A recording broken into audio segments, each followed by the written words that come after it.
Hello, everyone. My name is Nick Henderson, and today I'll be doing my oral defense for my extended essay. I wrote a Lit Lang Cat 3 paper with a research question of how do the sociopathic and disillusioned male protagonist loners of various films influence the identities of modern young men? The reason that I wanted to explore this question is for two reasons. First off, I could explore the cultural impact of the entire just gender norm of men in society, and we could explore how it's sort of portrayed in media, and we could maybe end up stomping stereotypes through that. And then we could also look at it through a psychological lens and see how social media or media like films can actually influence the identities of people.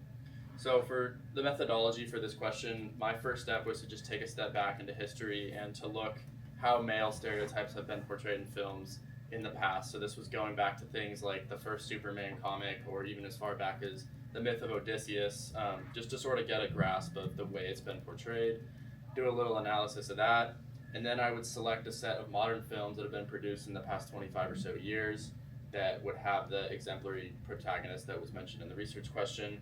I would do a cinematic analysis of each of the films with an intent to look at the director's intent to create certain scenes or to have them say certain things, so just what their bigger message was. And then after that, I'd take one more final step back, look at all my analysis, and just really ask myself, what was the point of this movie and what effect does it have on its audience?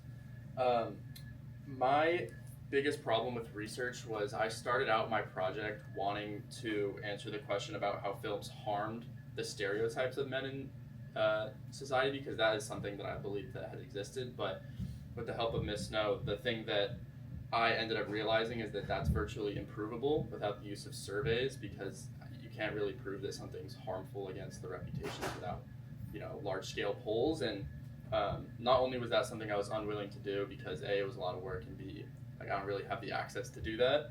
I also just wanted to put more emphasis on the cinematic analysis part, because I feel like that would improve me in not only my other IB classes, but it could also just make me be a more questioning and critical person. In terms of meeting benchmarks, my biggest problem was conciseness. If I'm sitting down for a total of 12 hours analyzing all of these movies, there's a lot of analysis there and there's a lot to say. So I had a really big problem with shortening it, not only saying things in the most concise way, but also deciding what to leave out and what to keep in. My key sources, I'd say my biggest source was an opinion piece by someone named A. Martine, which was produced through Maelstrom, which is an article platform. And it was basically on the whole thing was surrounding the film's Lone Wolf. And the biggest part of it that I grasped onto was the fact that toxic masculinity is so prevalent in film, but toxic femininity really isn't. And the reason that she says that existed is because of this cycle that she talks about, where men will be portrayed toxically in a certain way, then these men will imitate it, and then that becomes the new norm. So then that's still being portrayed in film, and then new norms will keep coming, and eventually it's just a downward spiral into evil and toxicity. But in the end, something I'm very proud of is my immense collection of analyses that I had. I had a document that was 50 pages long. It was a pain to look through, but I'm very proud of all the work that I did.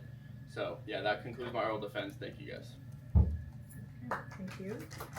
Okay. I'm going to start with my first question, which is, can you tell us about one of the sources that you feel, in addition to the one you mentioned, that really made you feel like you were connecting to your question as a human? What was the one that made you excited to keep writing? So when I was drafting, when I was doing my first drafts, this was still during my junior year when I was taking IB psychology.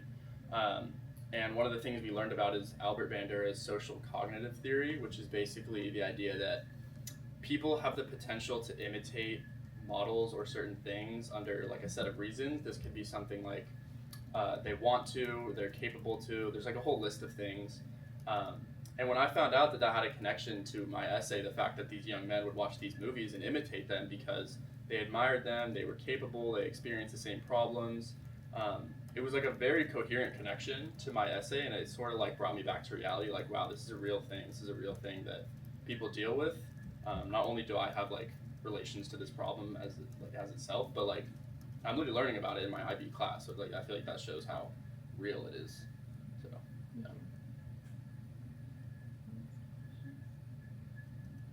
you. Peers? I have a question. What were some of the movies or comics that you looked at that you found the most troubling? The most troubling. Okay, so I analyzed 6 films. I'll just list them right now. I did Nightcrawler, Fight Club, American Psycho, There Will Be Blood, Drive, and I'm missing one. I don't know. It'll come back to me. The thing that I had the hardest time with is like not a specific one in general, but like all of the literary features or I guess visual features that aren't like lighting, dialogue, characterization, more so the figurative things like metaphors, symbols. There was like this one scene in the movie Drive with Ryan Gosling. He wears this leather jacket with a scorpion on the back. And with all the research I did, I found that alluded to a tale of the scorpion and some other creature. But it's like this ancient myth, and I made a connection to that. So, but that was a lot of work doing that. So I think it was easy to sort of look at these films and look at things that were right in front of you. But when it came to actually challenging like my analytical mindset of like, why is there a scorpion on his back? Why, why is he doing this in an alley as opposed to the middle of the day? Those were the things that I had to really challenge myself to ask why they mattered.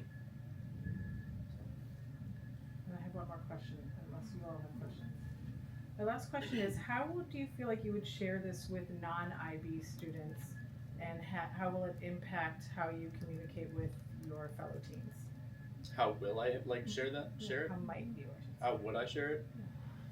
I think this is definitely like a very interesting topic of discussion. Like this is something that I would talk about with my friends if I could.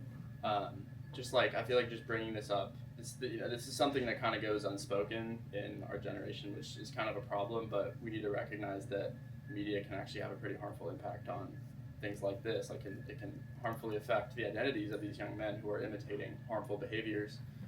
So I think it's something that needs to be addressed. And in my world, I've brought it up with my friends. But I think that the first step to getting others to realize it is just to talk about it and to criticize it, the fact that it exists, and just make it a